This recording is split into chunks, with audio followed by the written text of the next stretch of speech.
А перед началом этого ролика небольшая просьба к нашим зрителям подписаться на канал, поставить лайк. Ваша поддержка очень сильно помогает каналу развиваться и дает нам мотивацию каждый день выпускать ролики для вас с ответами на посягательство на нашу историю. Данный видеоролик не преследует цели задеть или оскорбить чьи-либо чувства. Ролик был создан исключительно в образовательных и познавательных целях. Берегите себя.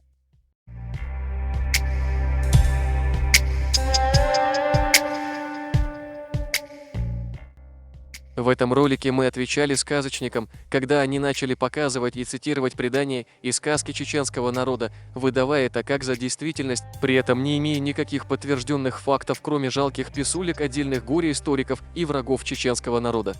Как вы помните, мы ответили сказочникам тем же, что и они. Мы показали сказки и легенды ингушей, где говорится, что предок Галгая был армянский князь по имени Эги. А как насчет реальных доказательств того, что ингуши действительно происходят от армян? Прошу заметить один факт. Мы в этом ролике не будем вам показывать сомнительные документы и не будем просто зачитывать всякие легенды и небылицы со слов больных людей. Мы покажем и зачитаем вам реальную работу, проведенную ученым, который сам лично за деньги проводил исследования среди ингушей. Иван Иванович Пантюхов родился 19 июля 1836 года в Новгороде Северском, Черниговская губерния. Русский врач, антрополог и публицист. Резюмируя увиденное в ингушах, то есть, а не в кавказском происхождении ингушей, Пантюхов пишет в своей книге следующее. Из кавказских народностей наиболее волос на груди у ингушей, и уже одно это дает основание предположить, что предки ингушей действительно происходили от татов и халдеев. Это же отчасти доказывается и формой головы, и головными показателями. Айсоры крайне брахицефалы с головными показателями 86 и 87, таты близко подходят к долихоцефалам с головными показателями 77 и 80. Между айсорами более, чем между всеми другими народностями Кавказа, гипер- и ультрабрахицефалов с показателями выше 90. Между татами много настоящих долихоцефалов с показателями 73 и 75.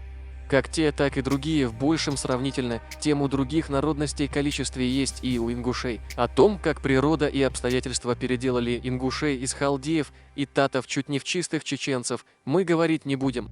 Точно так же мы не имели в виду касаться тех многоразличных влияний, которым подвергались образ жизни, обычаи, нравы и язык ингушея от других народов. Во всяком случае, язык, на основании которого строят нередко фантастическую теорию лингвисты, под влиянием зависимости одного народа от другого, и особенно при общности религии, довольно скоро меняется и потому не может служить для объяснения первоначального происхождения народов. Там же Пантюхов говорит о наличии долихоцефалов и ультрабрахицефалов в ингушской среде более чем у других народностей.